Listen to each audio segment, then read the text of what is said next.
हमको हाउस का टेबल चाहिए, तो हम पूछेंगे नहीं किसका हाउस तुम दे दिया, लाल पीला लिख दिया है, राजगीर नालंदा जो भी है तुम्हारा तुम लोग का हाउस, तुमने इसका लिख दिया है, और तुमने शालिनी का नाम जूही के नाम पर लिख दिया, जूही का नाम लूही के नाम पर लिख दिया।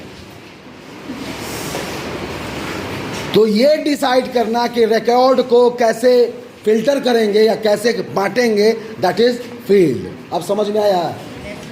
अब समझ में आया? चलिए बैठिए, एक और सवाल करते हैं। आप खड़े होइए, ट्राई करते हैं। एक ही क्लास में नहीं सीख जाना है, हम आपको डांट नहीं रहे हैं, सीखना है, कोशिश करनी है।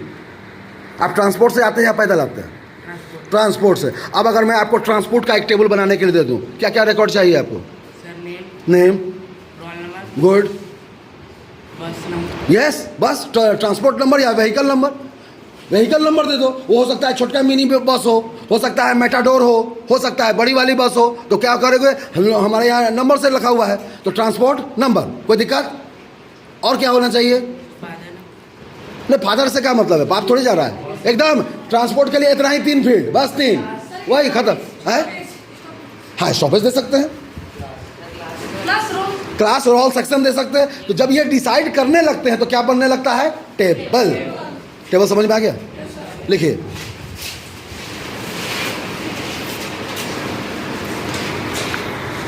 Collection of many fields, collection of many fields और raw data, collection of many fields, raw data, records, create a table, create a table, खत्म।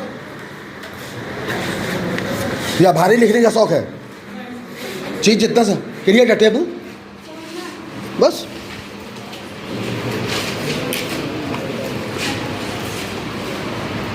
एंड क्रिएट, एंड उसी में लाइन जोड़ रहा हूं अगले के लिए, नहीं उसमें नहीं, दूसरे के लिए। And complete data table is refer as database table. जब तक बन रहा है वह टेबल है, और जब प्रेजेंट कर दिए तो डेटाबेस। कलेक्शन हो गया, क्योंकि प्रिंट करके तुमने हमको दे दिया है उसका। अब बाद में कहोगे सर जा 3 को बच्चा छूट गया, तो वो टेबल है, जाओ वापस फिर से करो। नहीं बात समझ में आया? जब रिजल्ट बनता है तो टीचर आपको एक फॉर्म देते हैं कि नाम लिख के आ जाना और रोल नंबर लिख के आना, हाँ या ना? उसमें अगर 3 बच्चा छूट जाए रिजल्ट बन जाएगा। तो जब तक कंप्लीट नहीं है टेबल है, कंप्लीट हो गया कोई दिक्कत? Combination of sorry, a complete database table is a database. A complete